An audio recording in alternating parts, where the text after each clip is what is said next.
Alors voilà un scénario classique. Un certificat médical arrive sur le bureau et quelque chose cloche.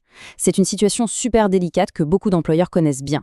Face à un doute, comment on réagit sans enfreindre la loi suisse? Eh bien, c'est exactement ce casse-tête qu'on va décortiquer ensemble, étape par étape. Imaginez un peu la scène. Un collaborateur se fait licencier et, comme par magie, un arrêt maladie atterrit sur votre bureau le lendemain matin. Simple coïncidence? Peut-être bien. Mais c'est précisément ce genre de situation qui allume tous les voyants rouges et qui soulève de vraies questions juridiques. On a souvent tendance à penser qu'un certificat médical, c'est un document intouchable. Pourtant, la loi suisse, elle, est un peu plus nuancée. C'est ce qu'on appelle la notion de force probante.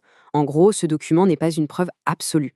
Le tribunal fédéral lui-même est très clair là-dessus, on a le droit de le contester. Mais attention, pas juste sur un pressentiment, il faut des raisons solides, du concret. Justement, qu'est-ce qu'une raison sérieuse aux yeux de la loi? Là, l'employeur doit un peu jouer les détectives, parce qu'une simple intuition, ça ne suffira jamais. Il faut des faits, des éléments tangibles. Allez, voyons voir lesquels. Le premier drapeau rouge, c'est presque toujours le timing, évidemment. Un arrêt maladie qui apparaît comme par enchantement juste après une annonce de licenciement, qui tombe pile poil pendant des vacances qui ont été refusées, ou alors qui prolonge systématiquement le week-end. Ce sont des coïncidences qui, on va dire, éveillent légitimement les soupçons. Le deuxième gros indice, c'est le comportement de l'employé pendant son arrêt. L'exemple cité dans la source est juste parfait. Une personne en arrêt total pour une douleur au genou, mais qu'on aperçoit en plein équilibre sur son toit en train de faire des réparations. Franchement, difficile de faire plus incompatible. Un comportement comme ça met un coup fatal à la crédibilité du certificat. Et puis, il y a un troisième élément qui est beaucoup plus délicat à manier, la réputation du médecin. Si un docteur est connu dans le coin pour distribuer des certificats un peu trop facilement, disons, ça peut peser dans la balance. Mais soyons clairs, c'est un argument qui est glissant et qui reste très, très difficile à prouver. Bon, mettons que les doutes sont sérieux, ils sont documentés. C'est quoi la prochaine étape? L'employeur, il a un outil officiel et vraiment puissant pour ça, c'est le recours au médecin conseil. C'est la voie légale pour avoir un deuxième avis, un avis objectif. Et la procédure, elle est très, très claire. Tout commence avec des doutes fondés, c'est la base. À partir de là, l'employeur doit agir vite, sans attendre, pour mandater un médecin indépendant. C'est bien l'employeur qui prend en charge les frais, ce qui garantit l'impartialité du processus. Et le dernier point est absolument crucial, l'employé ne peut pas refuser cet examen. Et ce n'est pas une faveur qu'il fait, attention. Se soumettre à ce contrôle, ce n'est pas une option. La loi, à travers l'article 321A du Code des obligations, est formelle. Ça fait partie de son devoir de fidélité en tant que travailleur. C'est une obligation, pas un choix. Arrivé à ce stade, il y a une question qui doit brûler les lèvres. Mais, et le secret médical dans tout ça? Envoyer un employé chez un autre médecin, est-ce que ça ne viole pas sa vie privée? C'est une préoccupation super importante, et le système a prévu des garde-fous très stricts pour que tout reste bien équilibré.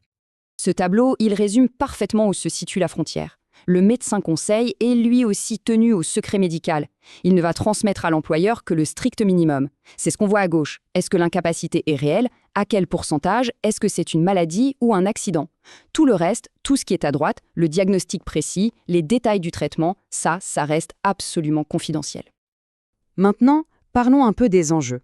Que se passe-t-il si l'employé refuse de coopérer? Ou si le médecin conseil, de son côté, contredit le premier certificat?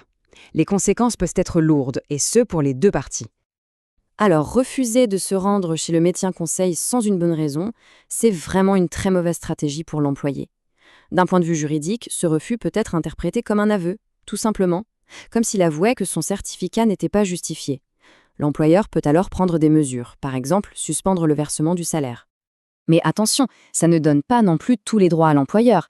Si l'incapacité de travail est bien réelle et qu'elle est confirmée, la loi protège fermement l'employé. C'est l'article 336C.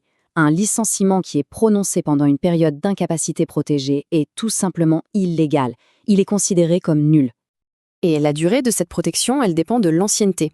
Par exemple, durant la toute première année de service, un employé malade est protégé pendant 30 jours.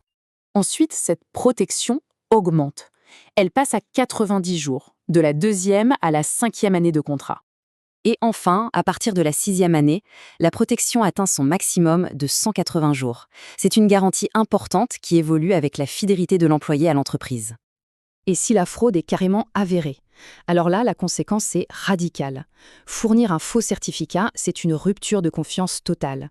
C'est considéré comme un motif tellement grave que ça justifie la sanction la plus sévère du droit du travail, le licenciement avec effet immédiat, sans aucun préavis. Finalement, toute cette situation nous ramène à une tension fondamentale. D'un côté, le besoin de contrôle de l'employeur, et de l'autre, le droit à la protection du travailleur. Tout l'enjeu, c'est de trouver le juste milieu. La question reste ouverte. Comment on fait pour vérifier sans tomber dans la méfiance généralisée et comment on préserve la confiance qui reste quand même le vrai ciment d'une relation de travail saine ?